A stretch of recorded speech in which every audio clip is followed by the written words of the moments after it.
Let's dive into the discussions shaping the nation. Thanks, John Corla. And Taoiseach, this goes back to when you were Taoiseach and we had a meeting over wind farms. And you were asked 5 parliamentary questions, which you responded to 2 immediately. You delayed the response to 2 more and they came to you on the 22nd of October, and you delayed it until the day of the election to respond to the other 2, and you've never yet responded to 1. To clarify, for how many years wind farms applications have been approved without HSE oversight?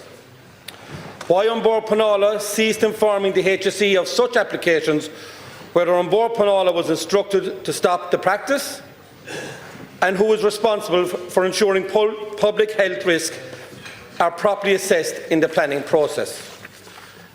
To ask the response to parliamentary questions published in 2022, October 22nd, regarding HSE involvement in wind farm planning were delayed for 5 weeks, held by your department and only referred to the HSE on the day of the general election, and to request the outstanding question to be fully answered.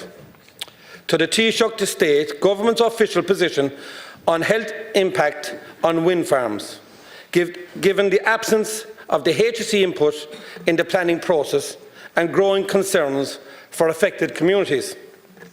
Planners lack the expertise to access public health risk, so why did ABP stop informing the HSE? Were they instructed to stop, and who was liable? What is the state's position on wind farms and their health impacts? Finally, the High Court has ruled wind turbine noise is a nuisance. So, Taoiseach, and I want this back off you in writing, Taoiseach, will you provide a written response confirming whether wind farms noise at 43 decibels LA 90 is considered a statutory nuisance? On that basis, does the government reject the High Court judgment on wind turbine noise as a nuisance? So I want to go back, before you come back and answer the questions. So the guidelines for wind farms hasn't been updated since 2006. In 2013, I have video evidence from the now Taoiseach against Enda Kenny asking him for the guidelines to be upgraded. And I have a full written part here of his concerns at the time.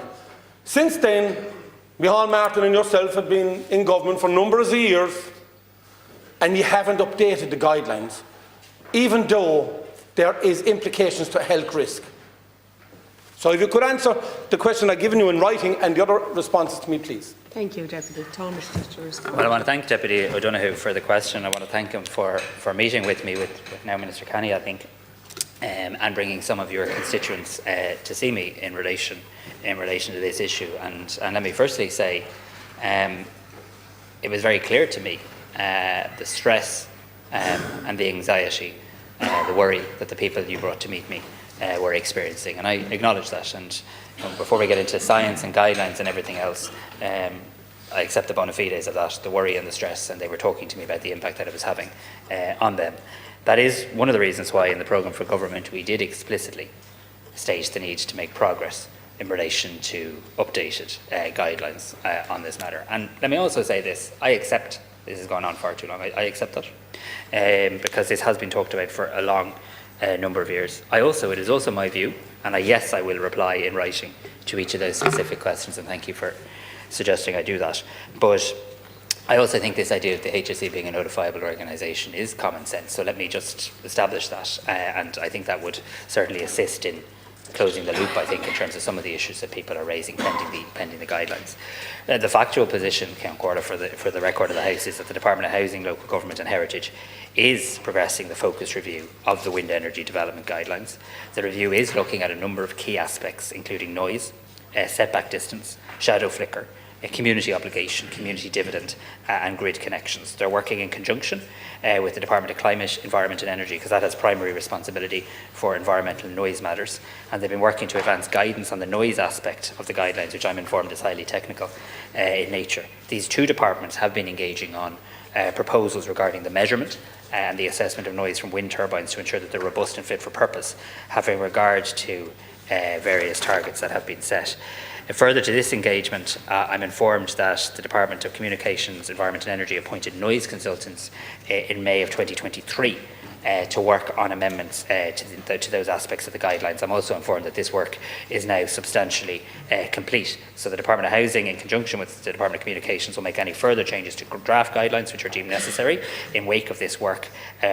And then once published, there will be an opportunity for people to engage on this. In advance of the work, the evolving policy, and this is also fair because we have had new planning legislation, including the new Planning and Development Act and indeed the National Planning Framework.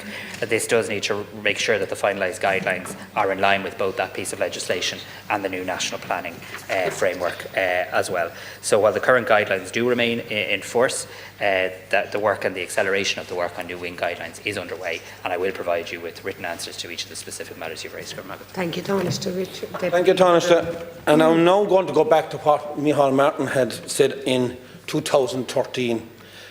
Taking health issues is you're taking all the health implications up along by the wind manufacturers. So taking health issues from producers and manufacturers and ignoring World Health Guidelines. In the words of Micheál Martin in 2013, full absence of transparency, absence of consultation with residents, above all absence legislation framework, health implications in the terms of noise, shadow, flicker, deduction, amenities, negative visual impact. Micheál Martin quoted from a Professor Alan Evans, wrote in the British Medical Journal, "Sympathised in our plight.